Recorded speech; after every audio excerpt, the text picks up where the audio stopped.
വെന്ത് നീറുന്ന മനസ്സിൻ്റെ ആത്മാർത്ഥമായ പ്രാർത്ഥനയാണ് മഴ.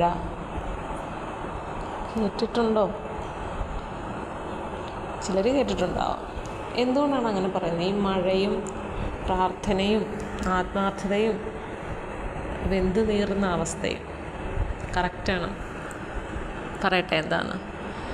നമ്മുടെ മനസ്സ് ഒരുപാട് വേദനിച്ച് ഇത് വെന്ത് നീറുക എന്ന് പറയുമ്പോൾ ആ വേദനയാണ് പറയുന്നത്. ഒരു സാധനം, എന്ത് സാധനമായാലും നമ്മളതിനെ വേവിക്കുക എന്ന് പറയുമ്പോൾ, അത് പാകമാക്കുക എന്ന് പറയുമ്പോൾ അതിന് ചെല്ലുന്ന ആ ചൂടിൽ നിന്നാണ് അത് വെന്ത് പാകമായി വരുന്നത്, അല്ലേ? ചൂട് ആവശ്യമാണ്. നമ്മൾ ഓരോ ഭക്ഷണം ഉണ്ടാക്കുമ്പോഴും അടുപ്പത്ത് വെച്ച് നമ്മളതിനെ ചൂടാക്കിയാണ് അല്ലേ, തിളച്ച് മറിച്ച് എടുത്തിട്ടാണ് നമ്മൾ ഉപയോഗിക്കുന്നത്. അതെല്ലാം അതിനെ എന്താണ്, പാകമാക്കി എടുക്കുകയാണ്. നമ്മുടെ മനസ്സിനും ആ ഒരു വേദനയുണ്ട്. നമ്മളുടെ പ്രശ്നങ്ങളെല്ലാം, നമുക്കുണ്ടാകുന്ന ഓരോ പ്രശ്നങ്ങളും നമ്മുടെ മനസ്സിനെ അതുപോലെ എന്താണ്, വെന്ത് നീറുന്ന അവസ്ഥയിലെത്തിക്കും. അപ്പോൾ അത് ഇങ്ങനെ ആ ഒരു നീറ്റൽ ഇങ്ങനെ അനുഭവിച്ചുകൊണ്ടിരിക്കുമ്പോഴും നമ്മൾ എപ്പോഴും എവിടെയെങ്കിലും സ്വസ്ഥമായിട്ടിരുന്ന് ഇങ്ങനെ ചിന്തയിൽ മുഴുകും. അങ്ങനെ ചിന്ത അധികമാകുമ്പോഴാണ് ഡിപ്രഷൻ എന്ന സ്റ്റേജിലേക്ക് പോകുന്നത്.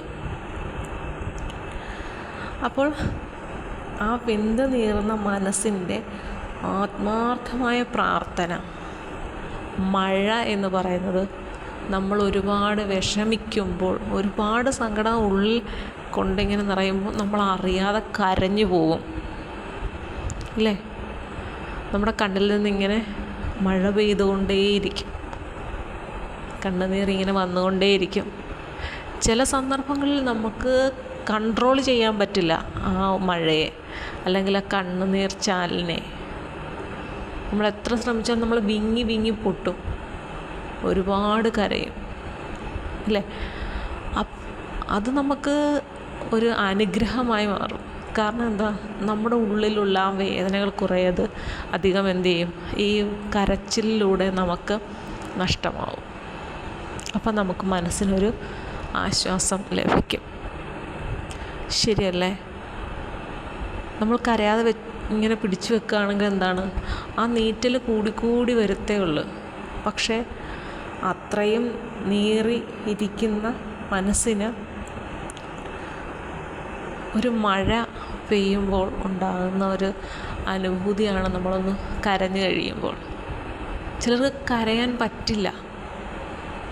എനിക്കിപ്പോഴും ഓർമ്മയുണ്ട്, എൻ്റെ അച്ഛൻ മരിച്ച ആ ഒരു സമയം. നമുക്ക് പലതും ഉൾക്കൊള്ളാൻ പറ്റാതെ ഇങ്ങനെ നിൽക്കും. അപ്പം നമുക്കെന്താണ്, എൻ്റെ അച്ഛനെ കൊണ്ടുവന്നിങ്ങനെ കിടത്തിയിരിക്കുന്നു, പക്ഷെ ഞാൻ അടുത്തിരിക്കുന്നില്ല. എനിക്ക് കാണണ്ടെന്ന് ഞാൻ പറയുന്നുണ്ട്. കാരണം എനിക്കത് ഉൾക്കൊള്ളാൻ പറ്റില്ല. കാരണം ഒരു കുഴപ്പവുമില്ലാതെ ഇരുന്ന ഒരാളാണ്, പിന്നതാണ് ദേ ഇങ്ങനെയാണ് കാണുന്നത്. ഹോസ്പിറ്റലിലായിരുന്നു എങ്കിലും ഒരു കുഴപ്പമില്ലാതെ എൻ്റെ അടുത്തുനിന്ന് പുറത്തൊക്കെ പോകാൻ വേണ്ടി പൈസ വരെ വാങ്ങിച്ച ഹോസ്പിറ്റലിൽ നിന്ന് ഇറങ്ങി നടക്കുക തുടങ്ങി. അങ്ങനെ ഒരാൾ എന്താണ് യഥാർത്ഥത്തിൽ സംഭവിച്ചത്? അപ്പോൾ അതൊന്നും എന്താണെന്ന് എനിക്കറിയത്തില്ല. അപ്പം നമുക്കത് ഉൾക്കൊള്ളാനായിട്ടുള്ള ആ ഒരു ബുദ്ധിമുട്ട്. അപ്പോൾ എനിക്ക് കരയാൻ പറ്റുന്നില്ല, ഞാൻ കരയുന്നില്ല. പിന്നെന്താണ്, ഏതോ ഒരു അവസ്ഥയിലേക്ക് ഞാൻ പോകുന്നുണ്ട്, പക്ഷെ എനിക്ക് കരയാൻ പറ്റുന്നില്ല. അപ്പോൾ എല്ലാവരും എന്നൊക്കെ പറയുന്നത്, കരഞ്ഞു കഴിഞ്ഞാൽ നീ ഒന്ന് കരയുമെങ്കിലും ചെയ്യുക എന്നൊക്കെ എന്നോട് പറയുന്നുണ്ട്. പക്ഷേ എനിക്കൊന്നും കരയാൻ പറ്റുന്നില്ല. ചില സന്ദർഭങ്ങൾ അങ്ങനെയാണ്. വലിയ പ്രശ്നങ്ങൾ എൻ്റെ നേരെ വരുമ്പോൾ എനിക്ക് കരയാൻ പറ്റില്ല.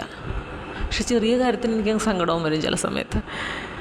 അപ്പോൾ ആ കരച്ചിൽ, നമ്മുടെ ആ മനസ്സ് ഇങ്ങനെ വെന്ത് നീറിയിരിക്കുമ്പോൾ എനിക്കൊന്ന് കരയാൻ പറ്റിയിരുന്നെങ്കിൽ എന്നൊക്കെ ആലോചിക്കും. സ്ത്രീകളെ സംബന്ധിച്ച് അതിലൊരു ഭാഗ്യം എന്ന് പറയുന്നത്, സ്ത്രീകൾ കരഞ്ഞാൽ ആരും അതിനെ വലിയൊരു സംഭവമാക്കി എടുക്കില്ല. സ്ത്രീകളുടെ ഒരു ആയുധം കൂടിയാണല്ലോ കരച്ചിലെന്ന് പറഞ്ഞത്. പക്ഷെ പുരുഷന്മാരെ സംബന്ധിച്ച്, നീ ഒരാണല്ലേ, കരയാൻ പാടുണ്ടോ എന്നാ ചോദിക്കുന്നത്.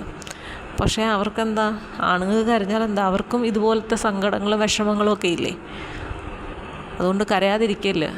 കരയാതിരുന്ന് കഴിഞ്ഞാൽ എന്താണ്, അതെല്ലാം നമ്മുടെ ഹൃദയത്തിൽ ഇങ്ങനെ വിങ്ങി വിങ്ങിയിരിക്കും. അത് നമുക്ക് ഭയങ്കര ബുദ്ധിമുട്ടുണ്ടാക്കും.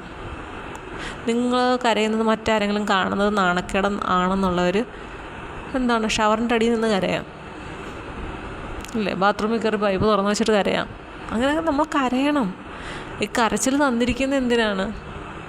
നമ്മുടെ ആ ഫീലിംഗ് പുറത്തേക്ക് പോകാൻ വേണ്ടിയിട്ടാണ്. നമ്മുടെ ആ വിഷമം, സങ്കടം പലരോടും പറയാൻ പറ്റത്തില്ല പല കാര്യങ്ങളും. അപ്പോൾ ആ കരഞ്ഞെങ്കിലും തീരണം ആ ഒരു സങ്കടം. അപ്പം അങ്ങനെ വെന്ത് നീറിയിരിക്കുന്ന ഒരു മനസ്സിൻ്റെ പ്രാർത്ഥന എന്താണ്? ഒരു മഴ, ആ മഴ വരണം എന്നാണ്, ഇല്ലേ? ആ മഴയോടുകൂടി ആ നീറ്റലൊന്ന് കെട്ടടങ്ങും. ശരിയല്ലേ?